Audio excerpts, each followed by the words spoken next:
तो पिछले क्लास में हम लोगों ने पढ़ा कि प्रतिबिंब बनने की स्थिति क्या है, शर्त क्या है, कंडीशन क्या है, शर्त। एक सेकंड पहले मैं थोड़ा सा देख लेता हूँ।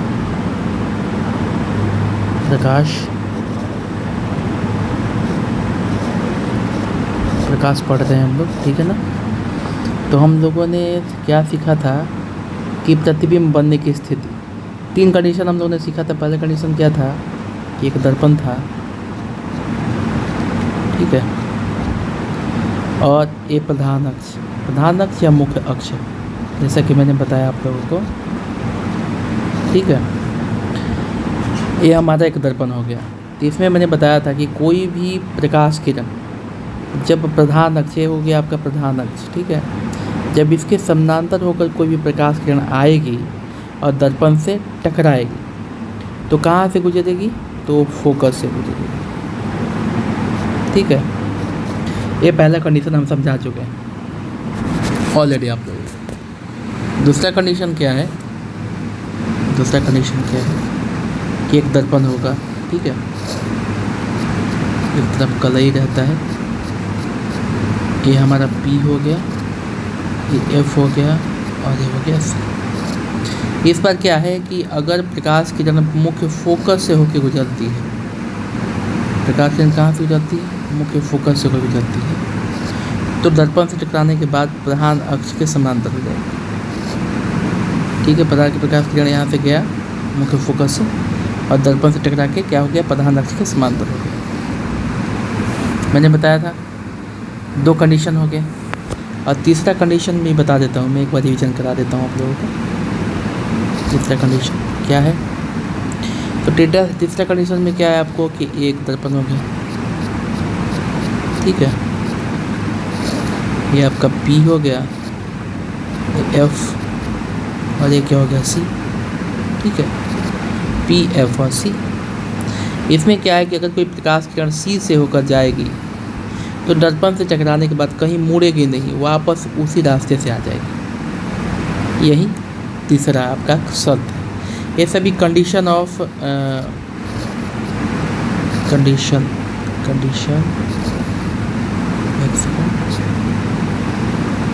ये सभी आप क्या है, कंडीशन ऑफ इमेजिंग। ये सभी जो तीनों हैं ये सभी कंडीशन ऑफ इमेजिंग है, ठीक है। आज हम लोग पढ़ेंगे ये है, यहाँ से मैं शुरू कर रहा हूँ आज का टॉपिक, ठीक है। तो आज बच्चा पार्टी हम लोग पढ़ेंगे अवतल दर्पण में, इसको बढ़िया से लिखना है, ठीक है। मेरा राइटिंग थोड़ा गड़बड़ है तो उसको समझ के, इसलिए मैं साथ में पढ़ते हुए लिखता हूँ कि आप समझ पाएँ कि मैं क्या लिख रहा हूँ। अवतल दर्पण में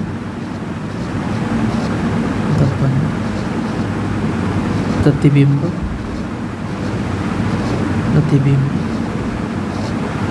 बनने की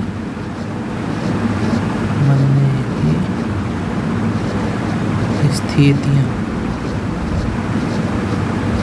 ठीक है। इसमें कुल 6 कंडीशन है। अवतल दर्पण में कब, कहाँ पे, कौन सा प्रतिबिंब होगा, तो 6 कंडीशन है। 6 की मैं आज चर्चा करूँगा, ठीक है। सबसे पहला कंडीशन की चर्चा करते हैं, ठीक है। सभी जो है कंडीशन, ये तीनों जो शर्त है, ठीक है ना, तीनों जो शर्त है जो मैंने ऊपर पढ़ा है उसी पे डिपेंड करेगा, ठीक है। ध्यान से देखिएगा तभी समझ में आएगा, अदरवाइज नहीं समझ में आएगा। देखिए पहला कंडीशन कहता है कि जब वस्तु अनंत पर हो,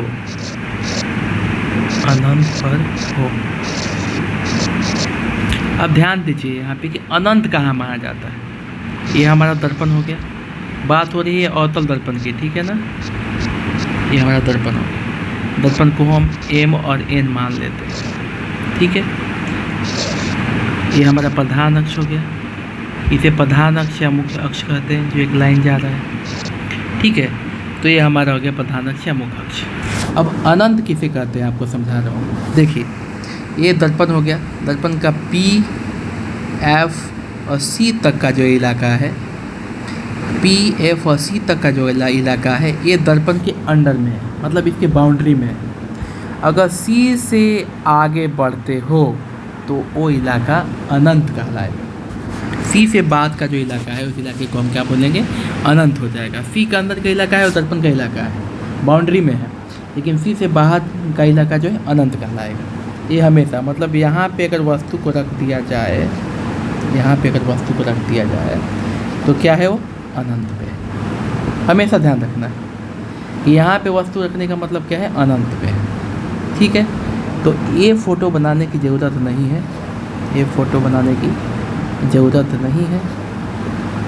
ठीक है, नॉट रिक्वायर्ड। इसको मैं सिर्फ आप लोगों को समझाने के लिए बनाया था, बट मैं इसे मिटा नहीं रहा हूँ, इसे मैं मिटा नहीं रहा हूँ क्योंकि आप लोगों को समझाना है, या फिर मिटा देता हूँ, बाद में आपको कन्फ्यूज़न होगा। इसको आप लिख लीजिएगा पूछ करके, या इसको समझ लीजिएगा, पॉज कर लीजिएगा वीडियो को और समझ लीजिएगा। ठीक है, मिटा देता हूँ, वरना बाद में आप लोगों को कन्फ्यूजन होगा। तो हमारा शर्त क्या है बात बेटा, कि जब वस्तु अनंत पर हो। अब फिगर थोड़ा नीचे बनाते हैं बढ़िया से, देखो ये हमारा दर्पण हो गया। ध्यान से देखिए, दर्पण को बनाना है और इसका नामकरण हम MN इसलिए कर रहे हैं क्योंकि आपके बुक में ना इसका नामकरण M और M से ही किया गया है। तो हम कोशिश करते हैं कि जो बुक है आपका NCERT का बुक, तो कोशिश करते हैं कि उसी से सब कुछ रिलेटेड हो, मिला जुला हो, कि आप उसको पढ़ें इसको पढ़ें तो अलग महसूस ना हो, एक ही महसूस हो। एकदम साफ़ सुथरा बनाना है। ठीक है, फिगर हमेशा साफ़ सुथरा बनना चाहिए। अब परीक्षा में आपसे पूछ देगा कि जब, परीक्षा में आपसे क्या पूछेगा, परीक्षा में आपसे पूछेगा कि जब वस्तु अनंत पर हो तो अवतल दर्पण में उसका प्रतिबिंब कैसे बनेगा। तो पहले आप क्या करेंगे, एक फिगर बनाएंगे ऐसे, इस तरह का, ठीक है ना। उसके बाद वस्तु को कहाँ रख देंगे आप, अनंत पे रखेंगे। वस्तु रख दीजिए अनंत पे, ठीक है। यहाँ एक वस्तु, ठीक है, ध्यान दीजिए, वस्तु कहाँ है, अनंत पे। यहाँ एक वस्तु है अनंत पे, और उसका नामकरण हम लोग करेंगे AO करेंगे। ठीक है, वस्तु अनंत पे है, उसका नामकरण करेंगे AO। अब देखिए यहाँ वस्तु है, तो वस्तु के कोण ऊपर से, सबसे ऊपर वाले मुंह से एक प्रकाश रेखा गुजरेगी और दर्पण से टकराएगी, टकरा रही है।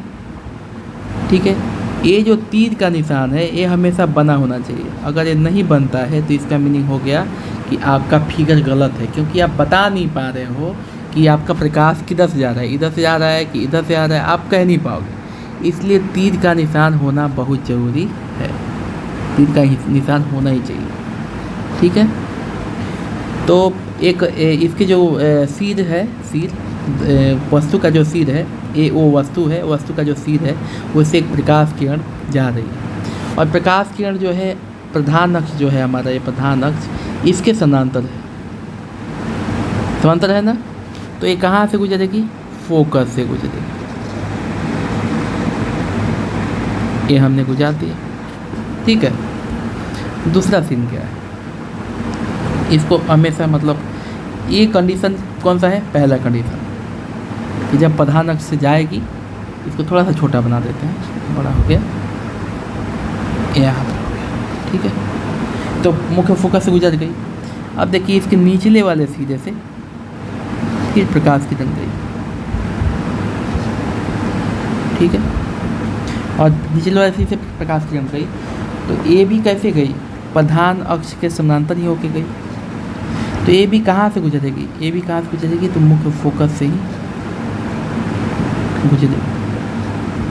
ठीक है, तो ये कैसे जा रही है, ये गई और यहाँ से गुजर गई। तो यहाँ पे प्रतिबिंब बनता है, क्योंकि दोनों जो किरणें हैं यहीं पे काटती है, यहीं पे काटती है, लेकिन वो दिखाई नहीं देता हमको। ठीक है, यहाँ दिखाई नहीं देता। ठीक है ना, तो यहाँ दिखाई नहीं देता, तो यहाँ मान लिया जाता है कि IB, या फिर छोड़ दीजिए, यहाँ पे कुछ लिखने की ज़रूरत है ही नहीं। यहाँ पे 2 लाइन थोड़ा सा ऐड कर लेते हैं, क्या लिखेंगे कि जब वस्तु अनंत पर, मुझे उम्मीद है आप फिगर समझ गए होंगे, हो तो जब वस्तु अनंत पे हो तो उसका प्रतिबिंब, थोड़ा सा इसमें जोड़ लीजिए आप, तो परावर्तन के बाद,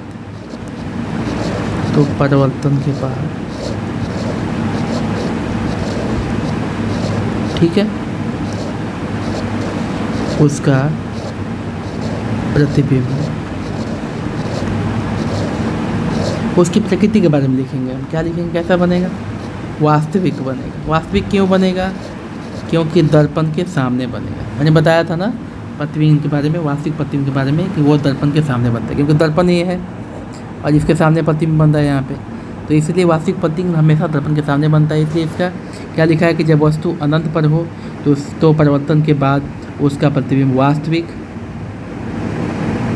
ठीक है, उल्टा, वास्तविक प्रतिबिंब हमेशा क्या बनेगा, उल्टा बनेगा, ठीक है, तथा वस्तु से बहुत छोटा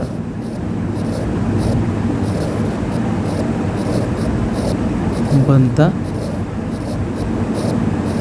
है। बस पहला केस खत्म, पहला कंडीशन खत्म। कैसे बनता है, वास्तविक, उल्टा, और वस्तु से अत्यधिक छोटा बनता है। अत्यधिक छोटा का मतलब है बिंदु साइज, पॉइंट। अब देखिए ये इतना बड़ा, फिगर में देखिए अब, ये इतना बड़ा आपका वस्तु है, लेकिन इसका प्रतिबिंब क्या बनता है, फिगर में बनता है, पॉइंट में बनता है, बहुत छोटा को यहाँ पे कोष्ठ में आप लिख देना, पॉइंट में, POINT, ठीक है ना, इसको POINT, पॉइंट में बनता है। छोटा के बगल में कोष्ठ में लिख देना, पॉइंट में बनता है, ठीक है। जब वस्तु अनंत पे हो तो इसको कैसे हम करेंगे देखिए पहले का कंडीशन जो है उतना इम्पोर्टेंट नहीं है, लेकिन फिर भी आप इसको बढ़िया से समझ सकते हैं कि क्या है पहला कंडीशन, ठीक है। जब वस्तु अनंत पर हो तो इसका प्रतिबिंब कैसे बनेगा, तो जब वस्तु अनंत पर हो तो परिवर्तन के बाद, ठीक है, उसका प्रतिबिंब वास्तविक, उल्टा तथा वस्तु से बहुत छोटा प्रतिबिंब, मतलब पॉइंट में बनता है, ठीक है। ये बात हमेशा याद रखें, इसको रट लेना है, फिगर को समझ लेना है और उसके बाद जो सीन है उसको याद कर देना है। अब तैयार कीजिए।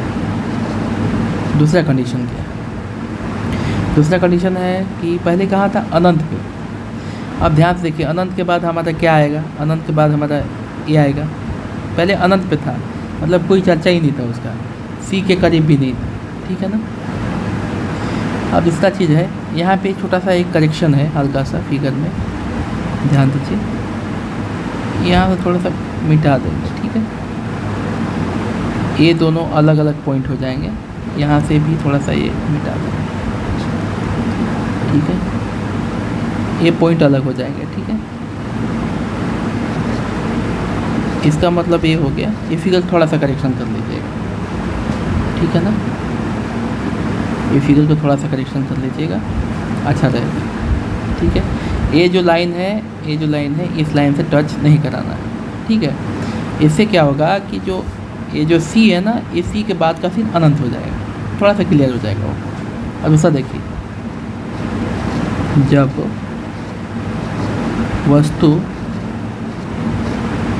वस्तु अनंत तथा सी के बीच में हो,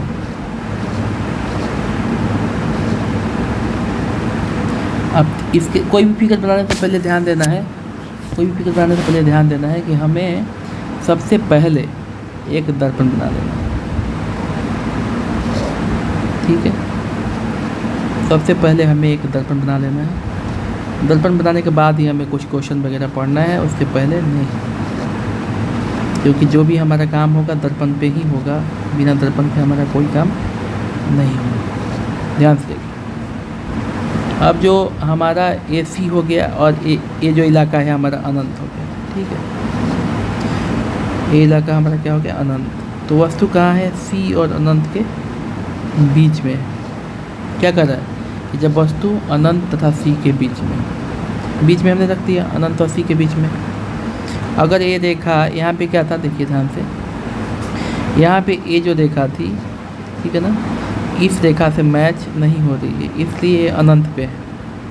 लेकिन यहाँ जो है इस रेखा के साथ मैच हो रही है, इसलिए अनंत पे और C के बीच में। ठीक उसी प्रकार प्रकाश किरण इसके मुख जो C से जाएगी, दर्पण से टकराएगी, और चूँकि ये प्रधान अक्ष के समानांतर है इसलिए मुख्य फोकस से लौट जाएगी। समझ गए ना, कोई भी प्रकाश किरण जाएगी, टकराएगी, लेकिन प्रधान अक्ष के समानांतर रहेगी तो मुख्य फोकस से हमेशा लौट के आना ही है इसको, यही नियम है। टकरा के ये सिंबल जरूर बनाना है, प्रकाश किरण जा रही है, टकरा रही है और वापस आ रही है, ठीक है, और वापस आ रही है। अब दूसरा कंडीशन क्या है कि प्रकाश की जो किरण है, दूसरा कंडीशन क्या है कि प्रकाश की जो किरण है वो C से जाएगी,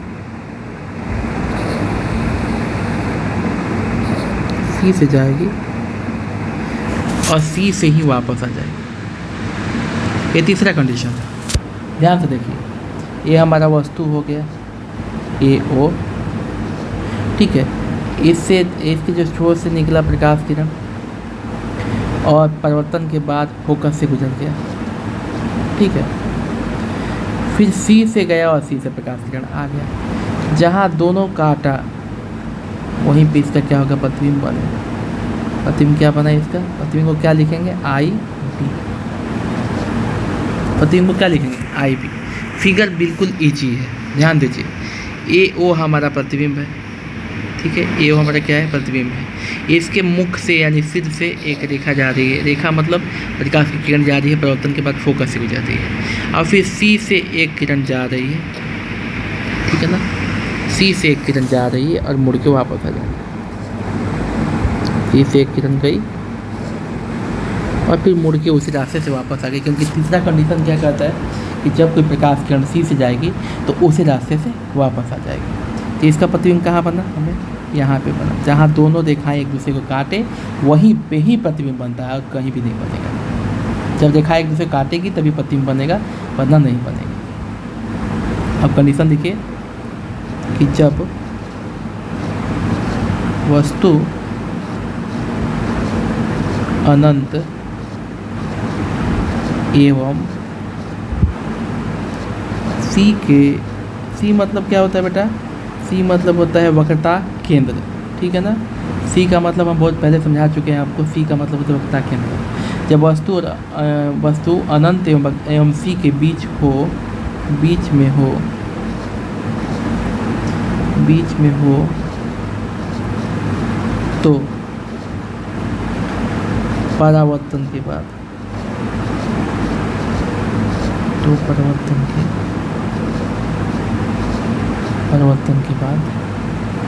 ठीक है, वास्तविक। अच्छा, आप कहोगे कि वास्तविक क्यों बन रहा है, क्योंकि ये भी प्रतिबिंब कहाँ बन रहा है, दर्पण के सामने बन रहा है। कलई की अगर इधर प्रतिबिंब बनेगा तो इसे दर्पण के पीछे कहेंगे, लेकिन प्रतिबिंब कहाँ बन रहा है, दर्पण के सामने, इसलिए ये प्रतिबिंब क्या है, वास्तविक है। तो वास्तविक, जब वास्तविक बनेगा तो क्या बनेगा, उल्टा बनेगा। जब भी प्रतिबिंब वास्तविक बनेगा तो सीधा बन ही नहीं सकता, प्रतिबिंब क्या बनेगा, उल्टा बनेगा। तथा ध्यान दीजिए, वस्तु है इतना बड़ा और प्रतिबिंब है उससे छोटा, तो क्या लिखेंगे, परिवर्तन के बाद वास्तविक उल्टा तथा छोटा प्रतिबिंब, छोटा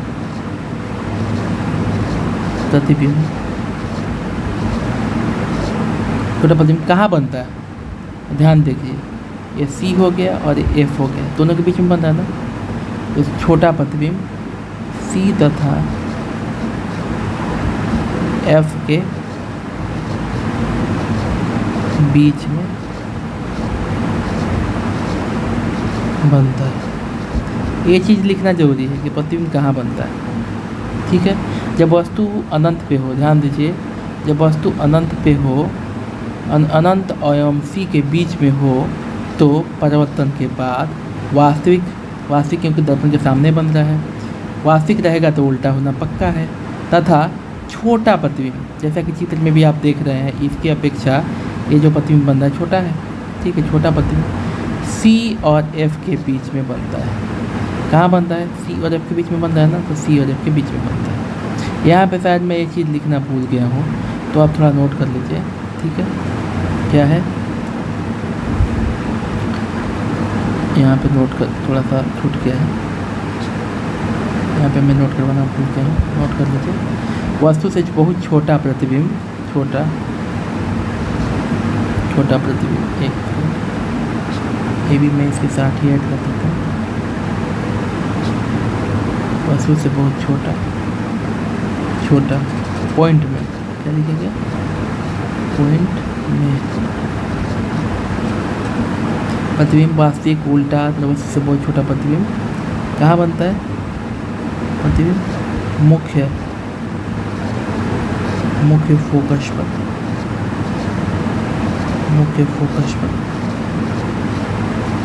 बनता है। ये मैं भूल गया था, इसको थोड़ा नोट कर लीजिए। कहाँ बनता है? मुख्य फोकस में ही बनता है ना, देखिए बन रहा है ना, यहाँ पे प्रतिबिंब बनता है ना, पॉइंट में बनता है, इसलिए मैंने लिखा है पॉइंट में, मुख्य फोकस में बनता है। इसको थोड़ा नोट कर लीजिएगा। ठीक है, सेकंड प्रतिबिंब भी हमारा हो गया। ठीक है, अब थर्ड कंडीशन हम पढ़ेंगे, तीसरा कंडीशन, ध्यान दीजिए। तीसरा का कंडीशन जो है हमारा 3 नंबर हमारा है कि जब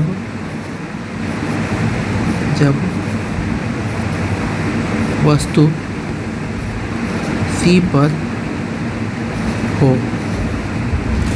तो इस कंडीशन को पूरा करने के लिए सबसे पहले हम क्या करेंगे? एक दर्पण बना लेंगे। ठीक है, मेरे से गोला नहीं बन रहा है, पूरा गोल नहीं बन रहा है, तो आप इसको पूरा गोल बनाने की कोशिश करेंगे स्केल से और जो भी है। ठीक है, ये हमारा दर्पण हो गया। सबसे पहले कोई भी फिगर पूछे, सबसे पहले हमें दर्पण बनाना है। दर्पण में पूछे तब, ठीक है ना, पीएफ दर्पण बन गया। अब कह रहा है कि जब वस्तु सी पर हो, तो वस्तु को कहाँ रखना है? सी पर रखो। प्रकाश चूँकि इधर इसके सीधे से होके जाएगी, सीधे से होके गई, प्रधान अक्ष के समांतर हो गई ना समांतर, तो कहाँ से गुजरेगी? फोकस से गुजर गई। ये तीर का निशान देना है, तीर का निशान देने से ही पता चलेगा कि जो प्रकाश किरणें हैं आपकी जो जा रही है वो किस ओर से जा रही है और किस तरफ से आ रही है। ये देना बहुत ज़रूरी है। ऐसा मत सोचिएगा कि देने से काम चल जाएगा, नहीं देने से काम चलेगा, पक्का देना है। तो अब देखिए दूसरा चीज़ क्या है, फिर एक प्रकाश किरण निकलती है। ठीक है, फिर एक प्रकाश किरण निकलती है और इस बार ये प्रकाश किरण कहाँ से गुजरती है? फोकस से गुजरती है। ध्यान दीजिए, दूसरा नियम, दूसरा कंडीशन हम क्या बताए हैं कि अगर कोई प्रकाश किरण फोकस से होके जाएगी तो क्या हो जाएगी? प्रधान अक्ष के समानांतर हो जाएगी। क्या हो जाएगी? प्रधान अक्ष के समानांतर हो जाएगी। फोकस से होकर जाएगी तो प्रधान अक्ष के समानांतर में हो जाएगी। ठीक है, ये आप स्केल से खींचोगे ना, यहाँ से यहाँ तक की दूरी और यहाँ से यहाँ तक की दूरी हमेशा बराबर होती है। तो अगर आप स्केल से खींचोगे तो ये आपको जो मैं कर रहा हूँ इधर उधर, ये करने की ज़रूरत नहीं पड़ेगी। ठीक है, मैं इसलिए कर रहा हूँ क्योंकि मैं स्केल से नहीं खींच रहा हूँ, मैं हाथ से खींच रहा हूँ और आप लोग इसको स्केल से खींचिए। स्केल से खींचने से आपको एक्यूरेट मिलेगा, ठीक है। तो आप लोगों को एक्यूरेट मिल जाएगा। मेरे केस में एक्यूरेट नहीं मिल रहा है क्योंकि मेरे द्वारा स्केल का प्रयोग नहीं किया जा रहा, ठीक है।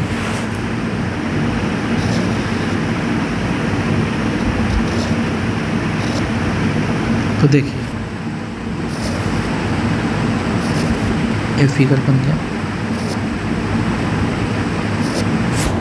अब ध्यान दीजिए, मैंने क्या बोला कि एक वस्तु है AO, ठीक है। वस्तु क्या है AO, ठीक है। इसके मुख से मतलब सीधे से एक प्रकाश किरण जा रही है, दर्पण से परावर्तन के बाद टकरा के फोकस से क्या हो रही है, लौट रही है। फिर दूसरी प्रकाश किरण जो है फोकस से जा रही है, तो दूसरा कंडीशन क्या है कि फोकस से जाएगी तो मुख्य अक्ष की क्या हो जाएगी, समानांतर हो जाएगी। तो समानांतर हो गई ना। तो दोनों कहाँ काट रही है, दोनों रेखाएं कहाँ काट रही है, यहाँ पे काट रही है। तो AO इसका ये वस्तु हो गया और इसका प्रतिबिंब कहाँ बन रहा है, नीचे। इसका प्रतिबिंब कहाँ बन रहा है, नीचे। समझ में आया ना आप लोगों को। ये हो गया वस्तु AO और इसका प्रतिबिंब जो बन गया नीचे में। मैं इसको बढ़िया से समझा देता हूँ, एक मिनट यहाँ पे देखिए। अब देखिए ये जो मैं कर रहा हूँ ना, ये जो कर रहा हूँ मैं A और O, ये वस्तु हो गया। और जो मैं नीचे में बना रहा हूँ ना रेड कलर से, ये IB क्या हो गया, इसका प्रतिबिंब, ठीक है। तो वस्तु और उसका प्रतिबिंब उसी जगह बनेगा, कहीं और नहीं बनेगा, ठीक है। इसका कैसे लिखेंगे कि जब वस्तु C पर हो तो, जब वस्तु C पर हो तो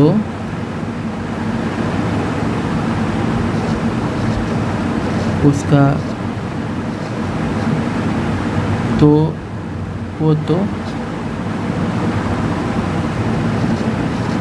परावर्तन के बाद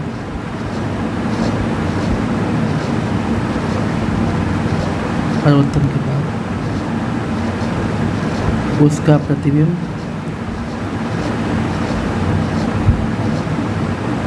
दर्पण के सामने बन रहा है तो क्या बनेगा,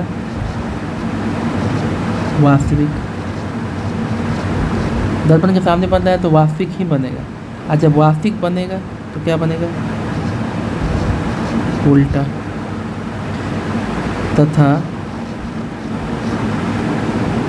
वस्तु के बराबर, देखिए जितना साइज A है उतना साइज AB है। तो वस्तु के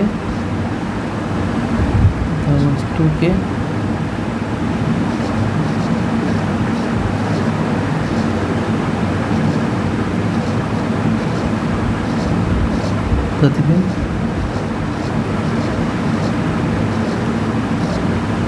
कहाँ बनता है, C पर ही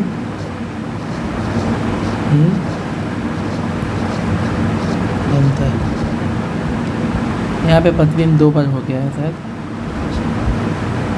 ये निकाल दीजिए, ठीक है। और देखिए फिर से पढ़ देता हूँ, मैं समझा देता हूँ। जब वस्तु C पर हो तो परिवर्तन के बाद उसका प्रतिबिंब वास्तविक, उल्टा और वस्तु के बराबर, ठीक है, बराबर। C वक्रता केंद्र लिख देते हैं, वक्रता केंद्र। C का मतलब क्या है, वक्रता केंद्र पर ही बनता है, ठीक है। अब इसके आगे का कंडीशन देखिए, 4 नंबर कंडीशन क्या है कि जब वस्तु C तथा F के बीच में हो तब क्या होगा? जब वस्तु सी तथा एफ के बीच में हो तब क्या होगा? सबसे पहले हम क्या करेंगे, एक फिगर बना लेंगे। किसी भी सवाल होने से पहले एक फिगर बना लेना। एक एम हो गया और ये हो गया एन, ठीक है। इसके बीच में एक लिखा गया पी एफ और ये सी हो गया। यहाँ से यहाँ तक की दूरी और यहाँ से यहाँ तक की दूरी बराबर है। स्केल से खींचिए।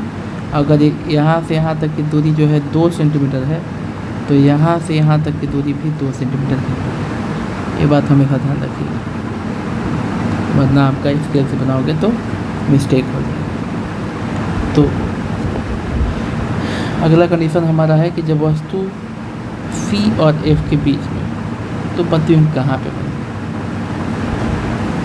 मान लीजिए वस्तु यहाँ पे सी और एफ के बीच में है, तो क्या होगा? प्रकाश की किरण समांतर जाएगी, सीधे से फोकस से लौट आएगी, फोकस से लौट गई, कोई डाउट नहीं। सेकंड चीज़ क्या है? सेकंड चीज़ क्या है कि सी से जाएगी और सी से ही लौट जाएगी, और सी से ही क्या हो जाएगी?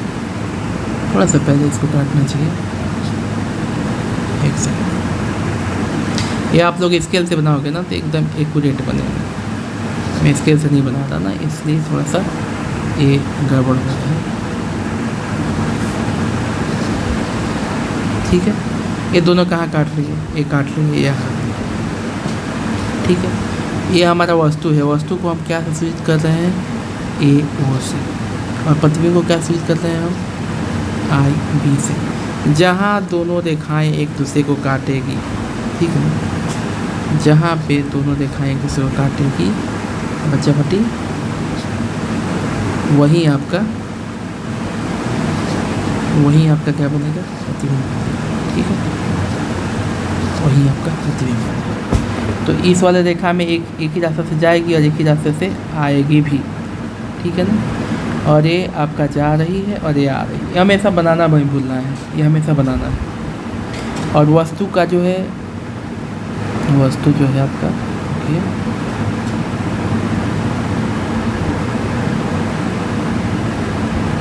देखिए वस्तु हमेशा ए ओ रहेगा और प्रतिबिंब हमेशा आई बी रहेगा। आप इसका कुछ और नाम दे सकते हैं, लेकिन आपका एनसीईआरटी की किताब में यही नाम दिया हुआ।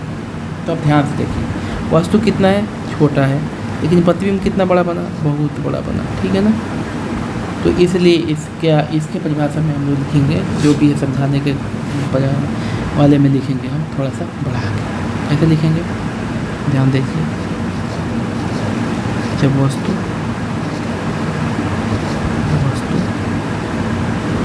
ठीक है सी तथा एफ के बीच में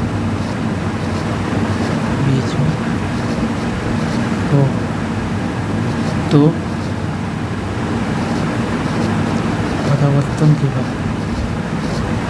परिवर्तन के बाद कैसा प्रतिबिंब बनेगा? ध्यान दीजिए, कैसा प्रतिबिंब बनेगा? तो वास्तविक बनेगा, क्योंकि दर्पण के सामने ही तो बनता है वास्तविक, ठीक है। और उल्टा हो जाएगा, वास्तविक बना तो उल्टा तो होना ही है।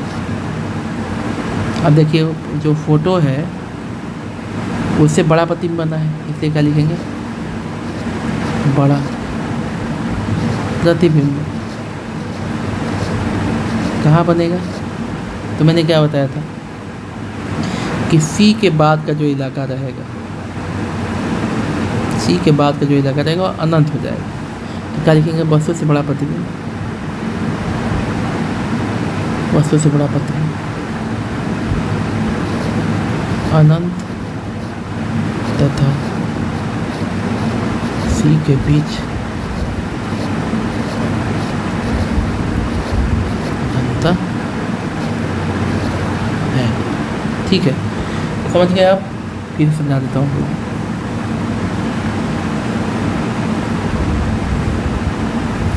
जब वस्तु C तथा F के बीच में हो, देखिए यहाँ पे वस्तु क्या है, C और F के बीच में है ना, तब परिवर्तन के बाद वास्तविक बनेगा। उल्टा वास्तविक बना क्योंकि दर्पण के सामने बन रहा है, जब वास्तविक बना तो उल्टा बनना ही है, ठीक है ना, उल्टा बनना ही। जब वास्तविक उल्टा बना, यहाँ पे दिख रहा है कि ये जो वस्तु है छोटा है, लेकिन जो प्रतिबिंब बना है वो बड़ा बना है, तो क्या लिखेंगे, बड़ा प्रतिबिंब अनंत तथा C के बीच बनता है। कहाँ बन रहा है, यहाँ पे C है और ये इसी इलाके को क्या बोलते हैं, अनंत। तो अनंत और C के बीच में प्रतिबिंब बनता है, ठीक है। पांचवा कंडीशन क्या है, ध्यान दीजिए। फिफ्थ कंडीशन क्या कह रहा है कि जब वस्तु F पर हो,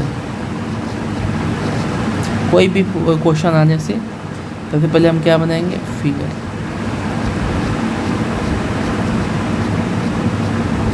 बना रहे हैं, M और N, P हो गया, F हो गया और ये क्या हो गया, C, ठीक है।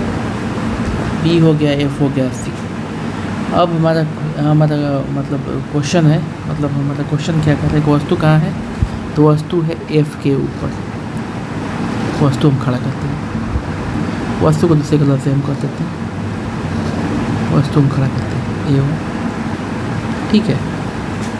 अब ध्यान दीजिए, यहाँ से प्रकाश किरण निकली इसके सिर से, और जब समांतर हो जाएगी, प्रधान अक्ष के समांतर हुई, तो प्रधान अक्ष हमारी इसके समांतर हुई, और जब समांतर हो जाएगी तो कहाँ से गुजरेगी, मुख्य फोकस से गुजर गई, मुख्य फोकस से।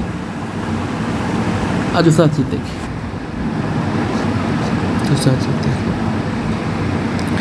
और ये C से गई,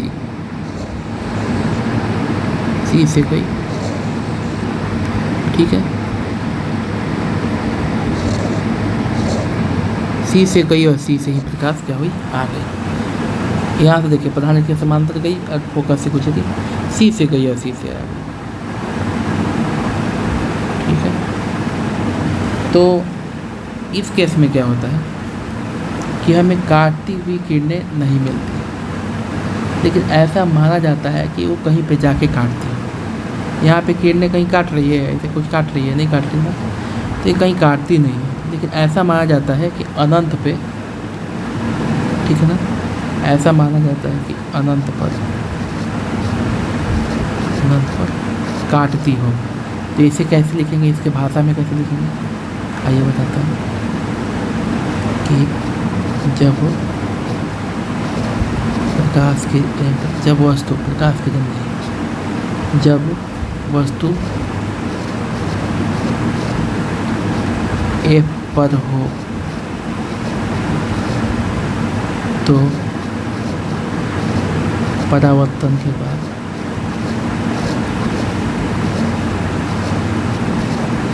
सामने का सीन है, दर्पण के सामने ही है, इसलिए क्या लिखेंगे, वास्तविक। और जब वास्तविक प्रतिबिंब बनेगा तो हमेशा उल्टा बनेगा, ये याद रखना, उल्टा। वस्तु से अनंत पे बन रहा है, तो जब अनंत और C के बीच में बना था तो बड़ा बना था, तो जब अनंत पे बनेगा तो वस्तु से क्या बनेगा, बहुत बड़ा, वस्तु से बहुत बड़ा, ठीक है, वस्तु से बहुत बड़ा प्रतिबिंब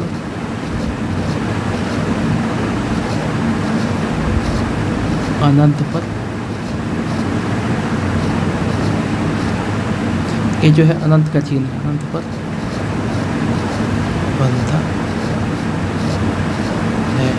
अनंत को अंग्रेजी में बोलते हैं इन्फिनिटी, ठीक है, अनंत पर बनता है। मैं आपको फिर से रिपीट कर देता हूँ, जब वस्तु F पर हो तो परिवर्तन के बाद वास्तविक बनेगा। वास्तविक क्यों बनेगा, क्योंकि दर्पण के सामने बन रहा है। जब वास्तविक बनेगा तो उल्टा बनेगा, और उल्टा होने के बाद यहाँ पे देख लेना है फोटो, वस्तु कितना है, ये वस्तु है, लेकिन ये प्रतिबिंब जो बनता है वो अनंत पे बनता है। तो जब हमारा इधर सी और एफ के बीच में था तो बड़ा बना था, तो यहाँ क्या बनेगा अनंत पे बहुत बड़ा प्रतिबिंब बनेगा, ठीक है ना। इसलिए क्या लिखते हैं, बहुत बड़ा वस्तु से बहुत बड़ा प्रतिबिंब अनंत पर बनता है, ठीक है। अब अगला कंडीशन है और आखिरी कंडीशन है, इसके बाद आज का जो टॉपिक है ख़त्म हो जाएगा। अगला कंडीशन जो है ये काल्पनिक प्रतिबिंब का कंडीशन है। ये कभी काटेगा नहीं, बट मान लिया जाता है कि काटेगा। देखते हैं 6 नंबर।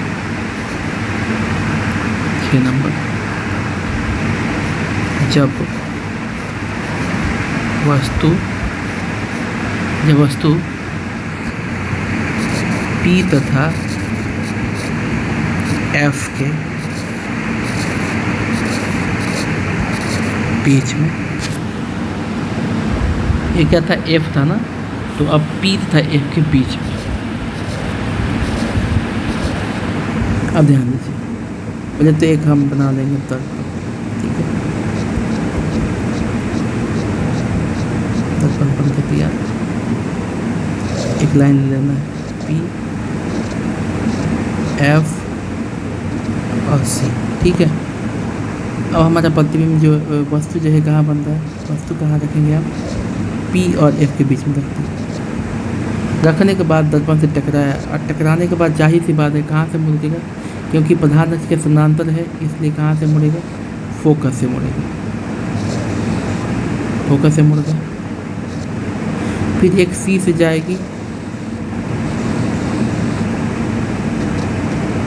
C से जाएगी और C से ही क्या हो जाएगी, वापस आ जाएगी। C से जाएगी और C से ही,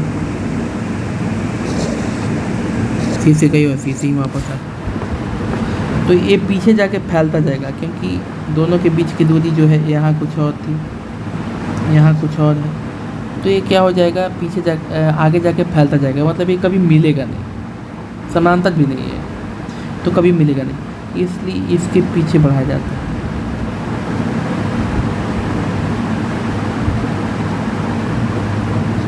पीछे बढ़ाया जाता है, ऐसा मान लिया जाता है कि प्रतिबिंब, ये हो गया वस्तु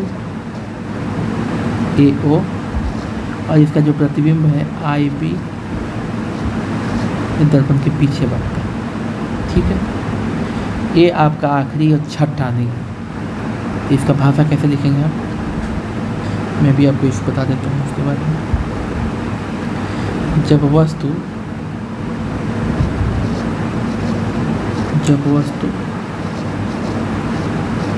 ध्यान दीजिएगा, ये थोड़ा सा हट के, जब वस्तु P तथा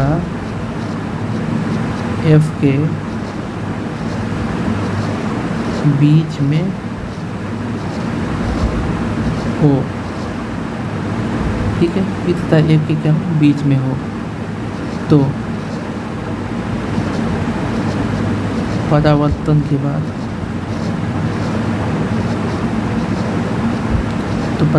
बाद, ठीक है, B तथा F के बीच में हो तो परावर्तन के बाद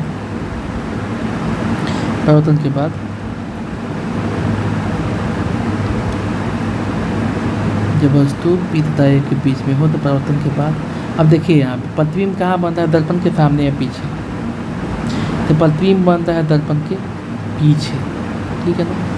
तो जब दर्पण के पीछे का केस हो गया, तो मैंने क्या बताया था कि वास्तविक प्रतिबिंब हमेशा दर्पण के सामने बनेगा और काल्पनिक प्रतिबिंब जो है दर्पण के पीछे बनेगा। तो परिवर्तन के बाद काल्पनिक, आज जब काल्पनिक प्रतिबिंब बनेगा तो कैसे बनेगा, सीधा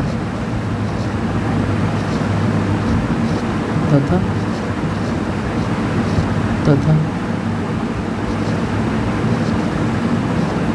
वस्तु से बड़ा प्रतिबिंब कहाँ बनता है, दर्पण के पीछे बनता है। मैंने काल्पनिक प्रतिबिंब के केस में आपको एक चीज़ बताया था, ठीक है, कि ऐसा काटती हुई प्रतीत होती है, ठीक है, मैं बताया काटती हुई प्रतीत होती है, मतलब वो काटेगी या नहीं काटेगी क्लियर नहीं है, लेकिन काटती हुई प्रतीत होगी। तो मैंने आपको बताया था उस समय कि काल्पनिक के केस में एक चीज़ बताया था, समझ लीजिए अच्छा, ठीक है। ये थोड़ा अलग है इसलिए मैं समझा रहा हूँ कि काल्पनिक प्रतिबिंब में क्या होगा कि प्रतिबिंब हमेशा दर्पण के पीछे बनेगा। मैंने आपको परिभाषा में लिखवाया था प्रतिबिंब का, इमेज की जो परिभाषा मैंने लिखवाया था प्रतिबिंब, तो उसमें लिखवाया था कि जब प्रकाश किरणें दर्पण से परावर्तन या अपवर्तन के बाद जिस बिंदु पर काटती है, तो जब काटती है तो बनता है वास्तविक प्रतिबिंब, रियल बनता है, रियल इमेज। और दूसरा कंडीशन लिखवाया था काटती हुई प्रतीत होती है, मालूम पड़ती है, मतलब काट रही है या नहीं काट रही है क्लियर नहीं है, काटती हुई प्रतीत होती है, प्रतीत होती है, प्रतीत मतलब मालूम होती है। तो वह क्या बनेगा, इमेजिनरी बनेगा, मतलब काल्पनिक प्रतिबिंब बनेगा। तो यहाँ के केस जो है आपका, यहाँ का जो केस है जो मैं अभी बताया, जो वस्तु P और F के बीच में है, ठीक है, यहाँ के केस में है, यहाँ केस में देखिए वस्तु हो गया ये, आज वस्तु इधर हो गया P और F के बीच में हो गया ना। तो यहाँ से प्रकाश किरणें इसके सिरे से जाएगी और दर्पण से जाएगी, दर्पण से टकराएगी तो ये प्रधान अक्ष की क्या है, समानांतर है, समानांतर होने के पश्चात ये क्या हो जाएगी, सीधे फोकस से होकर गुजरेगी, गुजर गई। और तीसरा कंडीशन ये है कि सी से जाएगी और सी से ही वापस आ जाएगी, सी से गई और सी से ही वापस आई ना। लेकिन ये आगे जाके फैलती जाएगी, ये फैलती जाएगी, ये काटने का कोई सवाल ही नहीं है, क्योंकि यहाँ से यहाँ तक की दूरी से यहाँ से यहाँ तक की दूरी ज़्यादा है, फिर यहाँ से यहाँ तक की दूरी ज़्यादा है, तो ये दूरी निरंतर क्या हो जाएगी, बढ़ती जाएगी, ठीक है। इसलिए काटने का कोई सवाल ही नहीं, इसलिए ऐसा प्रतीत होता है कि ये पीछे काटती है, इसलिए यहाँ पे लिखा हुआ है, ठीक है। जब वस्तु P तथा F के बीच में हो तो परिवर्तन के बाद काल्पनिक इसलिए कहा गया क्योंकि ये कहाँ बन रहा है, दर्पण के पीछे में बन रहा है। काल्पनिक सीधा, जब भी काल्पनिक प्रतिबिंब बनेगा तो कैसा होगा, प्रतिबिंब सीधा होगा। वस्तु से बड़ा, क्योंकि वस्तु इतना सा है और प्रतिबिंब बना है इतना बड़ा, बना है ना, तो वस्तु से बड़ा प्रतिबिंब दर्पण के कहाँ बनता है, पीछे बनता है, सामने नहीं बनता। सामने बनता तब तो बता देना P और F के बीच में बन रहा है, C और F के बीच में बन रहा है, या अनंत और C के बीच में बन रहा है, सामने तो बन नहीं रहा, तो पीछे में तो इसका कुछ होता नहीं, पीछे तो कलई किया होता है, इसलिए केवल क्या लिख देंगे, दर्पण के पीछे बनता है, ठीक है। ये 1 नंबर 2 नंबर के सवाल में आपसे पूछ सकता है, ऐसे पूछ सकता है कि जब वस्तु P तथा F के बीच में हो तो प्रतिबिंब खाली स्थान में बनता है या फिर कहाँ बनता है, तो आप लोग क्या बताएंगे, दर्पण के पीछे बनता है, ठीक है। इसको अच्छे से पढ़िए। Thank you.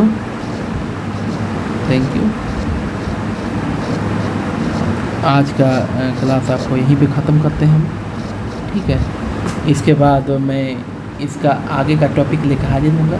आप बताइएगा इसमें से आपको क्या समझ में नहीं आया है। अगर कुछ दिक्कत है तो कमेंट कीजिए। तो हमने आज ये सारे जो 6 के 6 कंडीशन है बहुत इंपॉर्टेंट है। इसके बाद मैं आपको कल उत्तल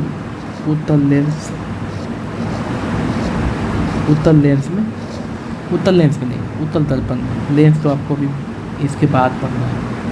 उत्तल दर्पण में प्रतिबिंब की स्थिति के बारे में बताऊंगा। उसके बाद आपका दर्पण सूत्र पढ़ाऊंगा, दर्पण सूत्र जो कि बहुत इम्पोर्टेंट है, 1/v + 1/u = 1/f। इसको पढ़ाने से पहले मैं आपको चिन्ह परिपाटी बताऊंगा, चिन्ह परिपाटी, ठीक है। बहुत सारी चीज़ें हैं जो अभी बताना बाकी रह गए हैं, तो आप इस तरह बने रहिए। मैं आपका पूरा का पूरा 10th क्लास का जो सिलेबस है ख़त्म करता हूँ, ठीक है। तो उम्मीद है आप लोग बहुत अच्छी तरह समझ में आया होगा, आपको बहुत बढ़िया समझ में आया होगा। Thank you very much.